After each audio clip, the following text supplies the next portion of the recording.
Europe Info, émission spéciale avec vous, Pierre de Villeneuve, suite à l'actualité politique de ce lundi 6 octobre. Et nous ont rejoint en studio Georges Fenech, Catherine Ney et Alexandre Chauveau du service politique d'Europe 1. Chers amis, bonjour et merci de nous accompagner pour cette deuxième heure d'émission spéciale. En effet, à cette heure-ci, vous retrouvez Romain Desarbres et Marie-Estelle Dupont. Et si on en parlait de 15h à 16h? Voilà, et là, pour l'instant, et si on parlait de la démission de Sébastien Lecornu. Dans un instant, Philippe Vigier, député Modem, sera avec nous. Mais d'abord, écoutons Sébastien Lecornu. Et les raisons de sa démission, c'était tout à l'heure sur le perron de Matignon.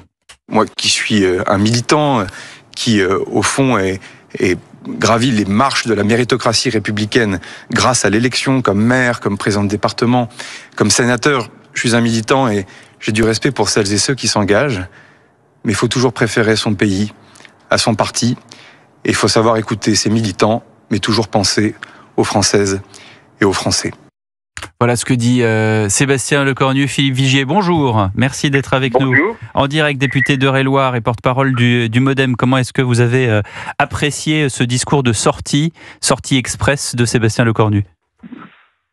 Oui, une sortie express du Premier ministre Sébastien Lecornu qui a tiré les conséquences du fait qu'il était dans une situation politique totalement inextricable. Vous savez que les Républicains devaient se réunir ce matin, notamment en particulier avec l'arrivée de Bruno Le Maire au gouvernement, qui n'était pas accepté par eux et d'ailleurs et par beaucoup d'autres. Il s'est rendu compte qu'il n'aurait pas les moyens de gouverner, que la tâche qui lui avait été confiée par le président de la République était impossible de la réaliser, c'est-à-dire de faire en sorte qu'on puisse avoir un budget et dégager une majorité et un peu de stabilité. Et il valait mieux partir la tête haute plutôt que de se faire censurer en plein hémicycle. En politique, il faut avoir du courage et il faut savoir partir. Il a posé un acte de courage. Donc maintenant, il faut écrire une nouvelle page. Quelle nouvelle page, Philippe Vigier? Il n'y a pas 40 solutions. Il y en a 3. La première, c'est une démission du président de la République. Moi, j'ai toujours dit que j'étais opposé à ça parce que, pour des raisons simples, ça veut dire que les institutions sont par terre. Ça veut dire que pour n'importe quel président de la République demain, maire, président de département, de région, eh bien, écoutez, le même phénomène peut se reproduire si jamais, à un moment ou à un autre, les habitants ou les Français sont en désaccord avec la politique qui conduit. Donc ça, c'est la fragilité, l'instabilité. On voit bien, les marchés financiers, les entreprises, les citoyens n'en peuvent plus de cette instabilité. La deuxième solution, c'est actuellement de changer le Premier ministre. Et donc là, il appartient au président de la République de poser l'équation et de voir comment il peut faire. Moi, je vois qu'une solution, c'est d'aller chercher un Premier ministre de gauche avec lequel on puisse travailler, qui ne soit pas un insoumis. Donc, le Modem irait soutenir un Premier ministre de gauche. Je sais bien que vous aimez faire les raccourcis, mais je veux dire, c'est plus... dis donc, je vous permets pas. C'est pas nouveau. Au mois de juin 24, après... Je vous écoute, Philippe Vigier. Bien sûr, mais visite le Modem, non. Philippe Vigier, c'est pareil, je ne suis pas... non, mais vous savez, François Bayrou avait appelé à voter Ségolène Royal en 2007, donc... Non, bon. Moi, je ne l'avais pas fait, donc je suis très à l'aise, et voyez, donc... voyez, vous vous rattrapez. Vous voyez, mais on peut être dans une famille politique et pas toujours dire la même chose, sinon c'est ce qu'on appelle la camisole de force. Moi, j'avais toujours... il y a de la cohérence aussi en politique, on ne va pas jouer à ça, vous et moi, Philippe Vigier. Vous revenez à 2007, là, nous sommes en 2025. La situation est suffisamment grave, je pense, pour qu'on regarde les choses avec... beaucoup d'humilité, beaucoup de gravité en apportant des réponses à mes concitoyens qui nous disent « débrouillez-vous, il y en a ras-le-bol, entendez-vous ». Voilà ce qu'ils m'ont dit hier encore tout le dimanche. Vous voyez, moi, je n'oublie pas, la leçon, elle est bonne, elle est violente, ce sont des gifles que l'on prend et c'est normal. Donc, est-ce que c'est le seul moyen? Je pense, oui, un Premier ministre de gauche, et après, il faudra trouver un accord de non-censure. Eh bien, ça veut dire qu'il faudra accepter des choses que l'on ne voulait pas a priori, et que, vous savez, Laurent Wauquiez n'avait-il pas dit lui-même qu'il ne censurerait pas obligatoirement un Premier ministre de gauche? C'est lui-même qui l'a dit. Eh bien, on va donc être placé dans une situation identique à celle que nous évoquions pour les socialistes. Question pour vous, Georges Fenech. Bonjour, Philippe. Nous nous connaissons, nous étions députés ensemble. Je ne partage pas du tout votre analyse.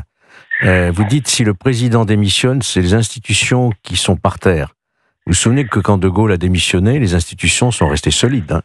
On avait une constitution qui a permis effectivement un certain Georges Pompidou qui a pris effectivement le relais. Donc arrêtons de brandir cette menace que s'il y avait un départ de président Macron, la France s'écroulerait. La France s'est déjà écroulée.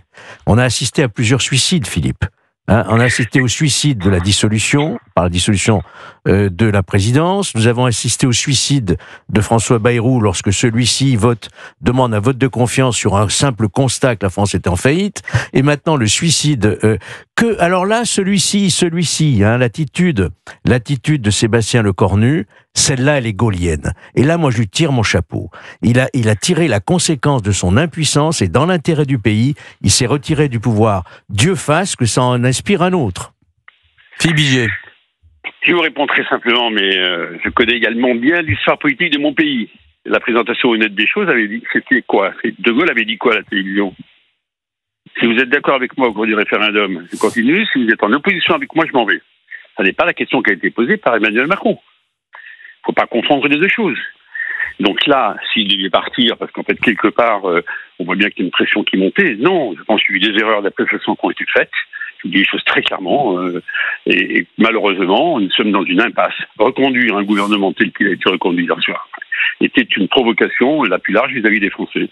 Et pourtant, nous avons soutenu cette démarche, mais on a découvert un gouvernement à 20h, comme tout le monde, et on a découvert surtout que, sur le plan programmatique, rien n'était vraiment ficelé. Mais ça ne fonctionne pas comme ça. Dans n'importe quel conseil municipal d'une commune de base, ça ne fonctionne pas ainsi. Bah oui, mais enfin là, on est quand même dans une situation, on le sait depuis plusieurs mois, qui est une situation de d'essai de former des coalitions. Et là où je suis d'accord avec vous, Philippe Vigier, c'est qu'avec Michel Barnier, avec François Bayrou, ça n'a pas marché. Y avait-il une raison d'espérer que ça marche avec Sébastien Lecornu? Je me tourne vers Catherine Ney, qui écoute et qui va réagir également. Mais non, mais c'était ce gouvernement est mort-né parce qu'il ne pouvait pas survivre, quoi. Il était condamné et je pense que là, c'est vrai que le Premier ministre Lecornu a démissionné. C'est vrai que c'est peut-être gaulliste, gaulien, comme vous voulez, mais parce qu'il savait qu'il valait mieux partir aujourd'hui que d'être renversé, censuré dans 3 jours. Donc c'était voilà. Et puis je crois que il a essayé de faire quelque chose, de se supprimer l'article 49.3, y compris pour le budget, alors que c'est la seule hypothèse où ça n'était pas remis en cause dans la Constitution, c'est l'abus de 49.3 qui peut être contesté. Là, c'était vraiment... Mais croire que donner la voix au parlementarisme au moment où le parlementarisme est complètement, je veux dire, ne peut trouver, comme il dit, aucune ligne orange, il n'a que des lignes rouges. Et surtout, on est déjà dans la future présidentielle, dont chaque parti a des calculs c'est pas avant de penser à la France, pense déjà à la présidentielle. Et c'est ce qu'a dit M. Lecornu ce matin. C'est ce qu'a dit M. Lecornu, et c'est vrai que la logique, ça serait que le président démissionne. Ça, c'est vrai. Bon, il ne le fera pas, parce que moi, je suis très partagée, parce que déjà, alors on n'utilise plus le 49.3, alors si maintenant ça va être la jurisprudence... C'est ce qu'on a dit, après ce qu'il aurait fait... Oui, mais là, non, mais alors maintenant, c'est dans l'air, les partis d'opposition ne veulent plus du 49.3, donc c'est un pan de la Constitution qui tombe, et si, dès qu'un président ne plaît plus, il y a une coalition contre lui et qu'il démissionne sous la pression de réentrer voilà, c'est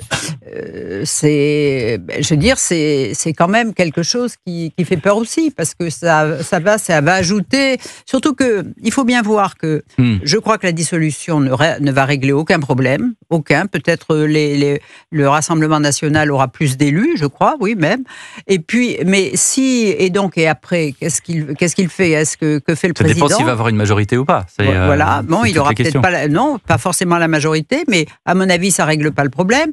Et que, admettons qu'il y ait une présidentielle bientôt, je crois qu'aujourd'hui, dans l'état de division de la France, je crois qu'il est très très difficile aujourd'hui de retrouver une majorité. Bon, en tout cas, le pays va mal et les bourses dévissent, le CAC 40 est en chute, les grandes banques françaises dévissaient tout à l'heure à la mi-journée, plus moins 5% pour la Soggen, le Crédit Agricole, la BNP Paribas.